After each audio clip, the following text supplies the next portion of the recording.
Welcome to HarmonyTALK, a podcast about dreamers and doers. Hear people from all walks of life tell us about their dreams and the moment they knew there was no turning back as they went from dreaming to doing. This podcast is sponsored by AM Skyer, a third-generation family insurance business started in 1920. My name is Greg Frigoletto, your host for this episode. Today, I am joined by the String Queens. The String Queens is a dynamic trio consisting of a cellist, violinist, and violist. Praised for its authentic, soulful, and orchestral sound, this dynamic trio creates stimulating musical experiences that inspire diverse audiences to love, hope, feel, and imagine.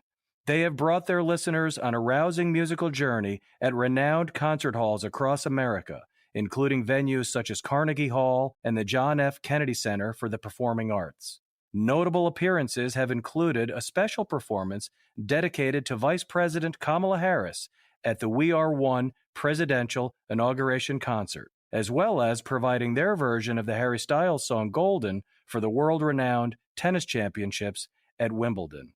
Kendall Isadore, Dawn Johnson, and Élise Sharp, welcome to HarmonyTALK. Thank you. Hey, Greg. Thanks for having us. Hello. It is absolutely my pleasure to have all of you here.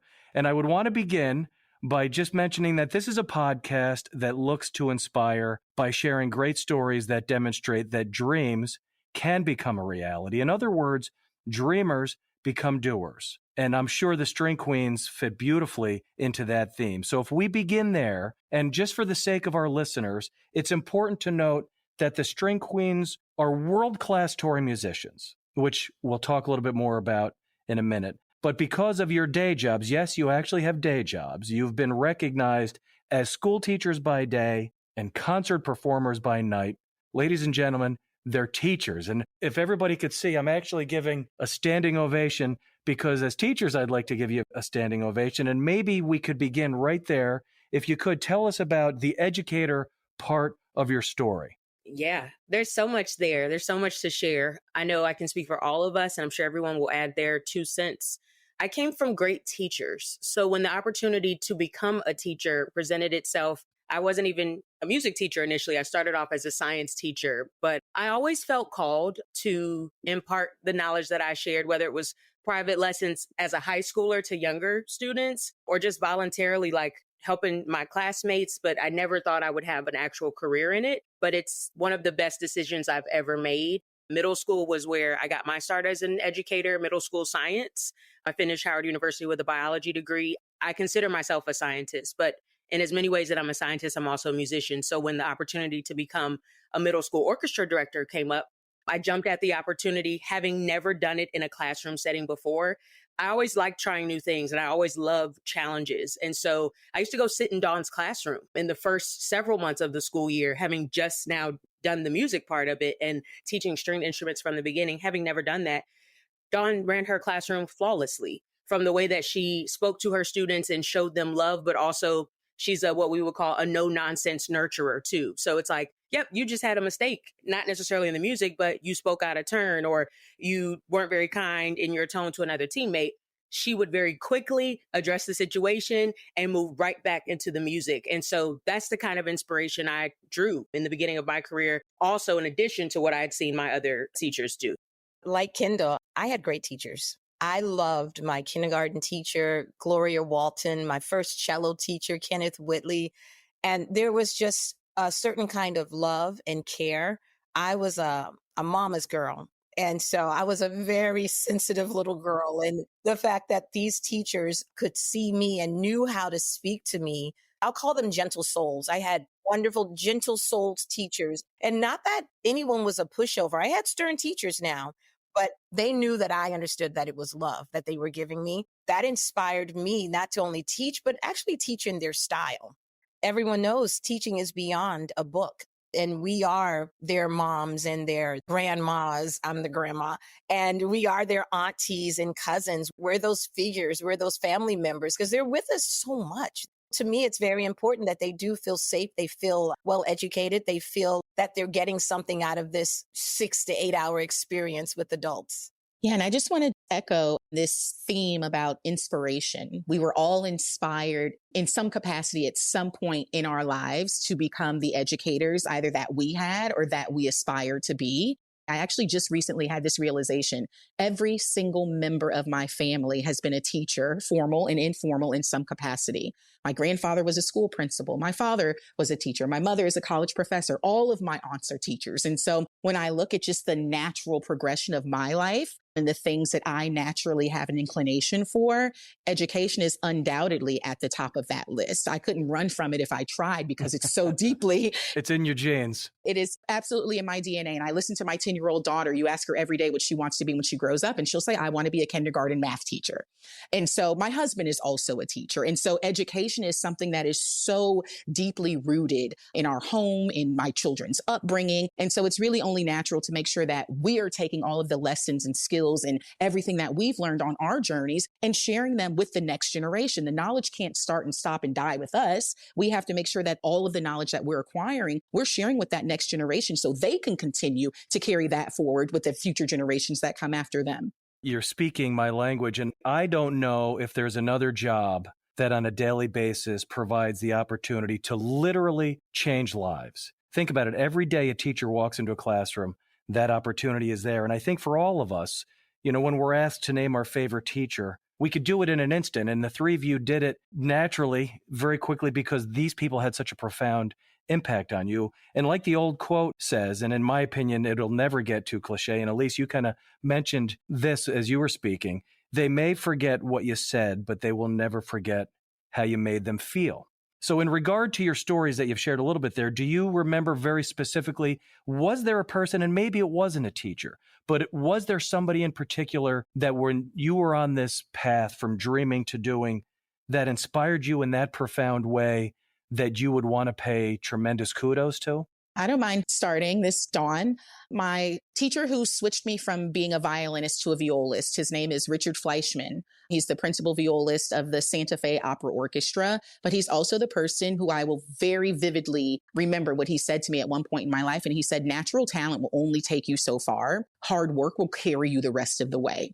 I think as instrumentalists, and especially as successful instrumentalists, we all have this wonderful gift and ability to be able to do what we do naturally. This is something that comes naturally to us, but that has an expiration date if you're not pouring in the grit, if you're not pouring in the effort, if you're not building the relationships, if you're not doing all of the necessary things that you need to be doing along the way to continue developing that gift. And so I'm so grateful that Mr. Fleischman said that to me. This was prior to my Juilliard audition that he actually said that to me. He said, you're about to go out there and be with the best of the best. Here, you might be a big fish in a small pond, but if this is something that you really want to do with your life, you're going to have to push yourself 10 times harder than you are right now, or someone without as much talent as you, without as much skill as you, they're going to pass you by because they're working harder than you. We need to thank Mr. Fleischman because that's really, really great. I'll go next. This is Élise. David Howard was my cello teacher at Howard University. Amazing cellist, just wonderful, and said to me during one of my lessons, because he could see me slacking, and he said, you may be the best where you are. He said, I get you because I was the best where I was too. But when you really get out there, you'll see that you're not.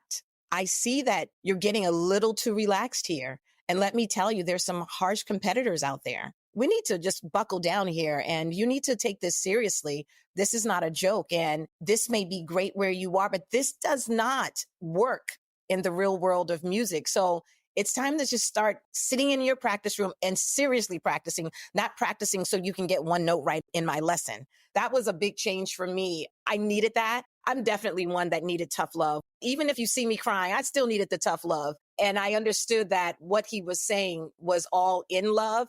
And it was I'm not just here to like you. I'm really here to teach you.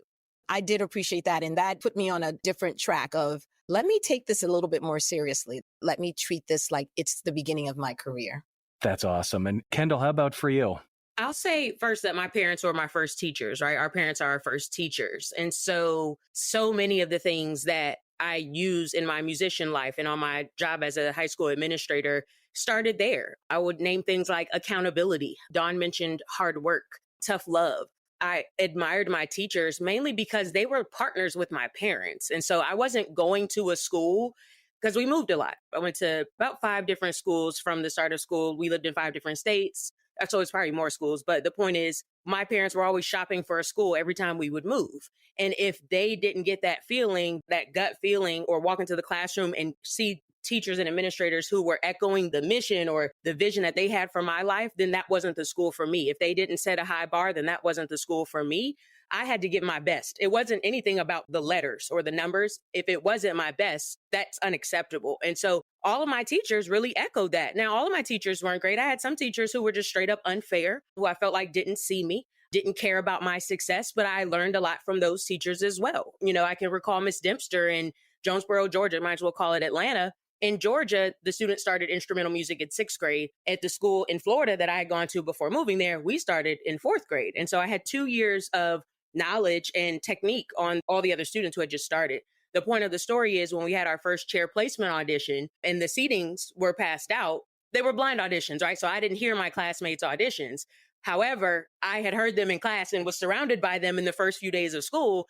And when I was seated, I was not only sat in the back of the first violin section, I was sat in the back of the second violin section behind all these people who literally just started playing. And by the second chair placement, there was my parents talked to her or anything. I just worked my tail off so that there was no disputing what I could do. And I knew it was about race. I knew exactly what it was about. So I learned even from Miss Dempster, who I love and admire. She was an oboe player turned strings teacher. Like, I love her. But that was an experience that even taught me. So Miss Dempster, Miss Grace, my parents, Miss Rayborn, like you said, we all have many people we could name.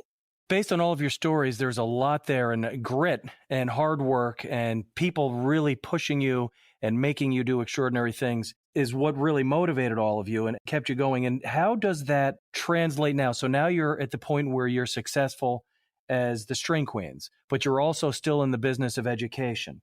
Does that success as a member of the string queens provide credibility for you to your students, and the lessons that you've learned along the way, bringing that to the classroom and to your students? How does that help both you and the students you're in front of? I think it makes us all very goal driven. It makes us all very goal oriented when we sit down to do anything. We always start with the end goal in mind, and we're able to backwards plan it out from there. It helps to get everyone on the same page. It helps to help everyone know that we're not doing this in vain. There's actually a purpose behind what we're doing. It helps everyone to know that, hey, you're not on this island by yourself. I'm right here. I'm holding your hand the entire way. We might have disagreements. You might not like some of the things that I'm saying to you, but prior to us teaching you anything, we've developed and built a relationship. We've developed and built trust. And that is the root of every teacher-student relationship. You can teach all kinds of formulas and equations and pieces of music.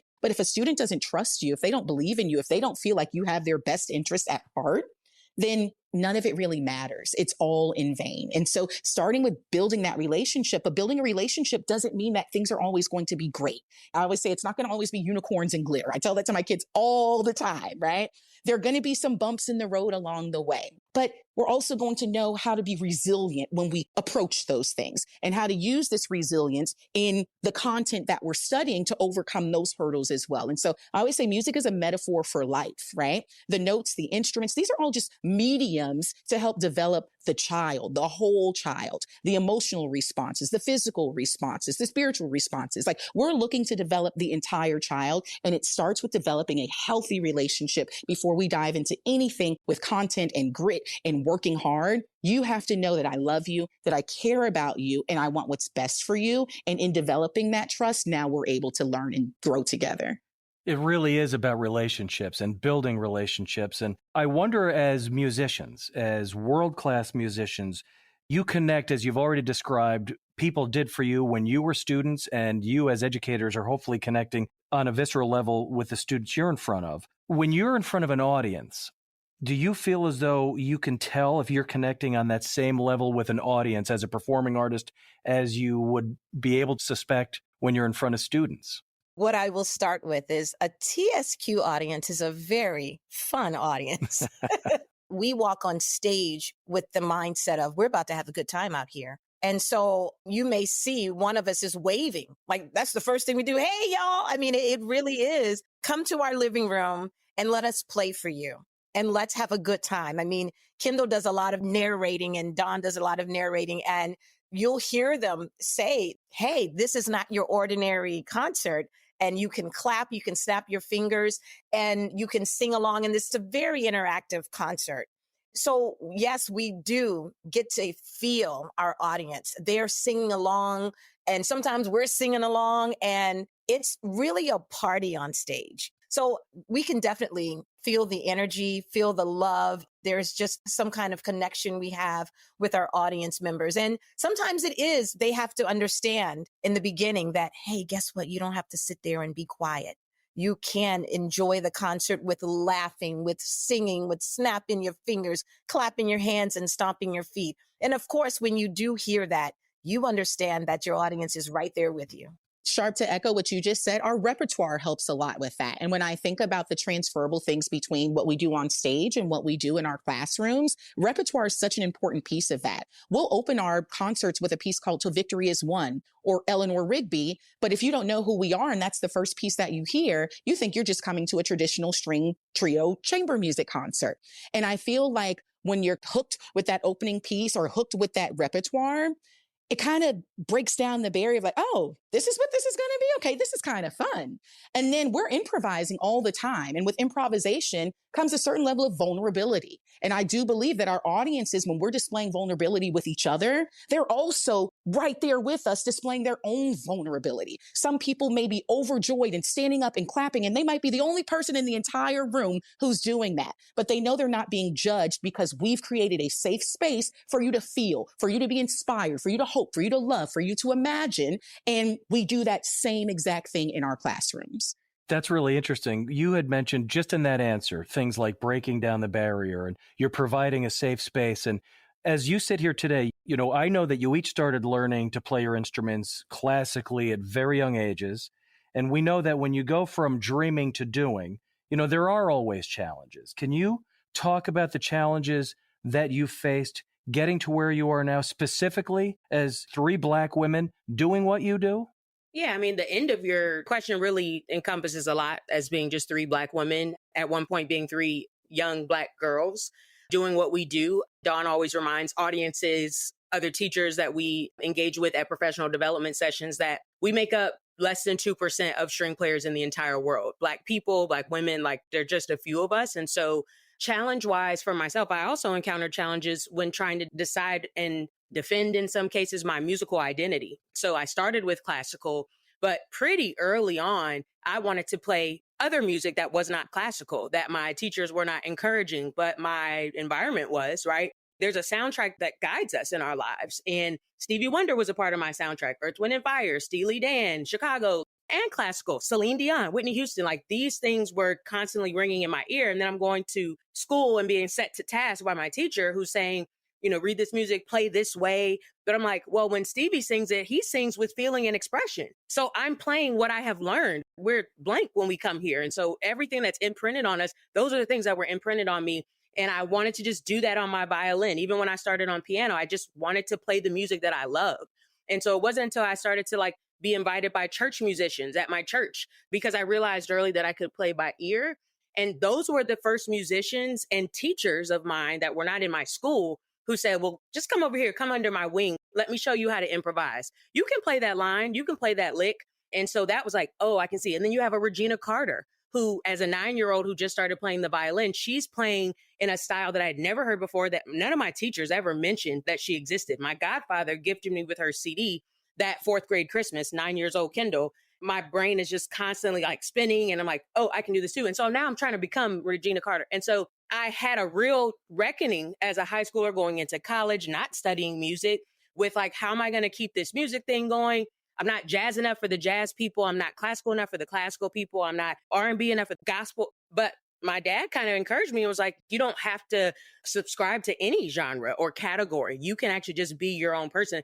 It wasn't until the String Queens that I felt safe and I could just be the musician that, to be honest with you, God called me to be. Because the musician that I'm supposed to be has nothing to do with Suzuki or Mozart. It's also Fred Hammond and Richard Smallwood. And that's okay. You had mentioned when you found Dawn and Élise, and I believe educators came before the String Queens. How did the String Queens actually come to be? Well, I'll start the story off. I'm sure everyone will come in. I'll start with meeting Dawn. I met Dawn when she was in college. and she was studying at Juilliard, and I was in the professional career of gigging around the DC area and teaching. And we met at this orchestra called the Soulful Symphony in Baltimore, Maryland. And what was great about that symphony was it wasn't your standard classical orchestra. And that was a very special thing to be a part of. She would get on the bus from New York with fellow Juilliard students and fellow professional musicians up in the New York City area, come down to Baltimore. Me and my colleagues would come up from DC. We'd all meet at the hall and just sitting in orchestra. We were first chairs in our sections, and she didn't know this until later. I just so admired her playing. Dawn had a fabulous solo, I think in the very first piece we ever played. And you can tell a lot about a person by the way they play. I didn't know her per se. I knew of Dawn. I would sit next to her. And there was just this spirit that came out of her playing that I had really admired. And I finally got the nerve to, just saying hi as we walked by each other. That's how we met. And one day she came to me and said, "Hey, I'm getting a job in DC and I'm going to be teaching. Can you give me any tips, or we're going to be in the same area? How's the area?" And I think I screamed like, "Oh my gosh, you're going to be here." Because here's this not only a fabulous person, but a fabulous violist that's coming to the area. Because if she's teaching here, well, guess who I can call for viola gigs? And so we met through the orchestra and we became friends. And the friendship just grew more and more. Kendall and I, like I said, I was a gigging musician. She said she was a biology teacher, but Kendall was also a gigging musician. And we're called for this DC jazz gig. And I had never met her. She had never met me, but we're just playing.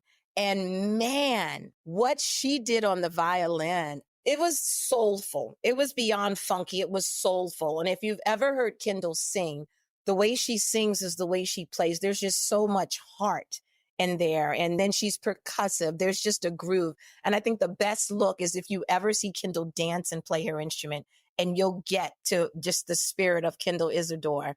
And I'm not going to say how the three of us met because I want one of them to tell you how they met. And I must say, Greg, this is one of my favorite stories. Yeah, I didn't know Dawn. So yes, I had known Élise, and I had a wedding gig coming up, and it was a quartet gig. And I had another violinist already, and I had a cellist already. And at that time, I actually didn't know Élise, or maybe I knew of her, but I had already hired for the cello position.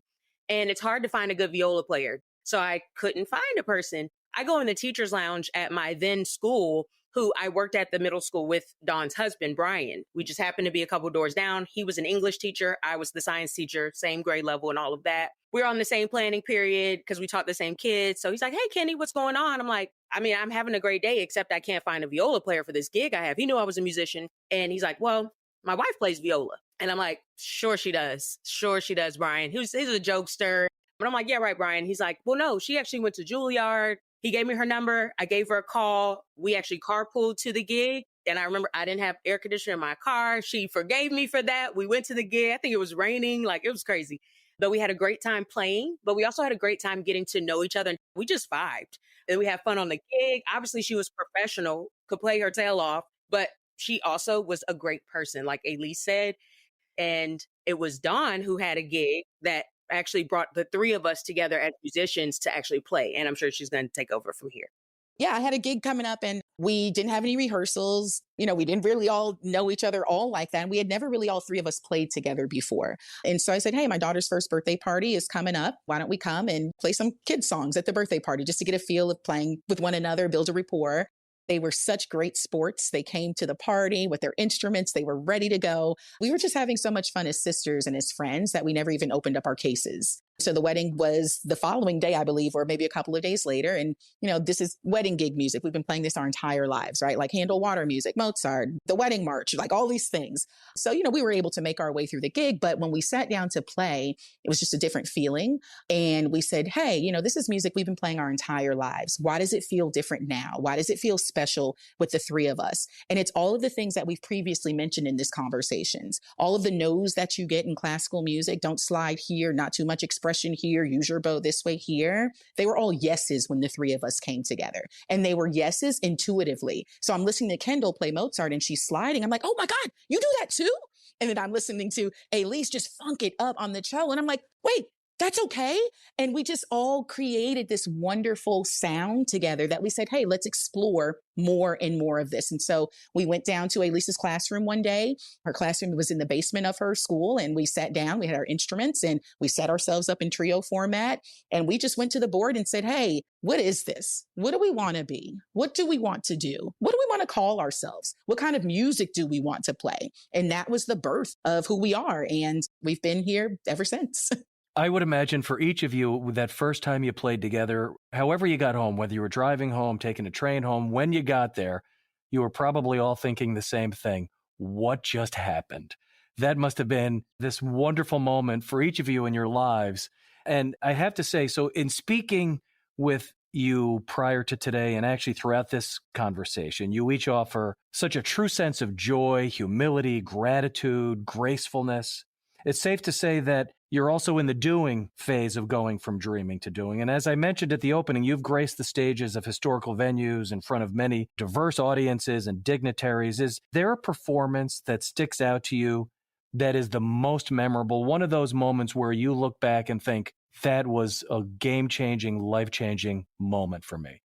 It's so funny. You just mentioned, that time we first came together and we walked away and said, what just happened? We still do that after every single concert 7 years later. What just happened? Because it's always fresh. It's always new. And so, across the board, all of the performances are very exciting. But I think for me, the opening up for Diana Krall at the Hollywood Bowl last year was a highlight for me. I'd never performed in front of an audience, at least not within my own group, with my own name headlining the show of over 15,000 people. And so, as a professional, right, like 2 people or 20,000 people, that should not change the way you perform. But I was joking with the girls. I said, I've never walked out on stage before and felt the sweat dripping down my legs and had my knees shake to the point where I thought I was going to drop my instrument. But that's how high the stakes were. That was the first time the String Queens #1 had performed on the West Coast, opening up for one of the largest jazz musicians of our generation. And so the stakes were very high. But you don't change your level of preparation or practice. You trust the practice, right? That's what you go in. That's what you train for. And we undoubtedly rose to the occasion. Kendall or Élise? There's so many great ones, but I'll pick ESPN Wimbledon. Just getting that call and then being trusted with this task that you literally have 5 seconds to create. We had like 2 weeks from start to finish. And then we created the video shortly thereafter. And you know that it essentially has to be perfect. I had never even heard really of Harry Styles at that point when we were tasked to do Golden, arrange it, perform it, record it, and then make it seem like this is just a natural part of our repertoire. But the rush and the adrenaline, we also had a lot going on personally in our lives. I think the finished product of that, one, showed us what we were made of, showed us through God we can do anything, and through the strength of a team, you can do anything. But also, it was a pretty big stage. I still remember like friends who were vacationing in Jamaica or Germany saying like, I just saw you on the commercial for Wimbledon, and seeing like Serena Williams in the commercial and Madison Keys. And as a tennis player growing up, and Dawn played tennis too. And we would watch Wimbledon with the finals with our tea and our strawberries and cream and all of that. Kendall, that Wimbledon performance, 2 things. You mentioned it was a big stage. It was actually a world stage. And the performance itself was absolutely beautiful. You guys should be super proud of that. And Élise, we haven't heard from you. So, Greg, I need you to understand that this is a very hard question. So you're asking me on a Monday. Now, if you ask me tomorrow, it may change, but it's the Carnegie Hall. And let me explain why. So we had done local performances, local gigs, and Carnegie Hall was the first one where we were actually getting on some form of transportation that wasn't our personal vehicle to go and do a performance. As exciting as that was, in my mind, I was like, oh, shoot. Oh, this is real. This is Carnegie Hall. Now, I had played at Carnegie Hall before. It was a quartet. It was for a soloist. It wasn't me out front. It was me accompanying. And although this Carnegie Hall experience, it was a sing-along, but the String Queens were being featured. And there was no other cellist to play with me. This is big time stuff. So I always laugh to myself because as we're preparing for this was another one, like Kendall said, we had a short amount of time for Wimbledon. Carnegie Hall, you get the call on a Monday, we need you in New York City the following Wednesday. And we walked on stage with 3 stands and we're playing our music. And then they said, you know what? Let's strike the stands, Greg. They took my safety away. They took my blanket away when they took my music. But guess what it did? It forced me, whether I wanted to or not, it forced me to go hear that memory. Like I knew it. We've got this. That's what you're thinking. We've got it. Right. We got this. We get up there. Now, let me tell you, backstage, I was a zombie. Kendall and Dawn had great conversations. Élise was not a part of it because she was so nervous she couldn't even think straight. But we get out on the stage. It's time. All right, string queens, it's time to get up on stage. We're going. I'm like, oh my Lord, God, please just hold on to me, please. And Kendall and Dawn, and this is what's great about a group. They're so, from my perspective, so confident, so excited. Greg, I couldn't let them down. I could only match where they were. We get out on stage. We do this. Isn't she lovely? And man, after that, the crowd stood up. This was, in a very positive sense, a rowdy crowd, and they were on their feet. And it was just the three of us playing. There was no band. Honestly, Greg, I had never seen that with the trio, ever. It was at that moment I said, oh, wow, we did this and we can do this. It was so exhilarating. It was exciting. It was also validating. I wonder if in some way that inspired the title of your latest album, Rise. Maybe Because in that example, you definitely did rise to the occasion because you were fully capable and the world got to enjoy that. I have to say, as we wrap up, Kendall, I heard you say to the audience in the recording from the Kennedy Center that it was your hope as the String Queens that the audience leaves better than they came. And I assure you that this is true for me today. However I came in to this interview, I am leaving so much better, and I am quite sure that this will be true for our listeners as well. And I can't thank you enough for taking the time in what I know is very busy schedules to take the time to speak to us on Harmony Talk. I look forward to having everybody listen. And for the audience, I've been talking with Kendall Isadore, Dawn Johnson, and Élise Sharp of the String Queens, brilliant musicians, composers and arrangers, performing artists, teachers, and world-class people. I strongly encourage you to check out the music of the String Queens, including their most recent album, Rise. Also, if you're fortunate enough to get the opportunity, please make a point to catch them live in concert. You can find more information about the String Queens on their website at thestringqueens.com. This has been Harmony Talk by A.M. Skyer, a third-generation family insurance business started in 1920. I'm Greg Frigoletto. Thank you to the String Queens for being with us today. To our listeners, continue to dream and keep doing.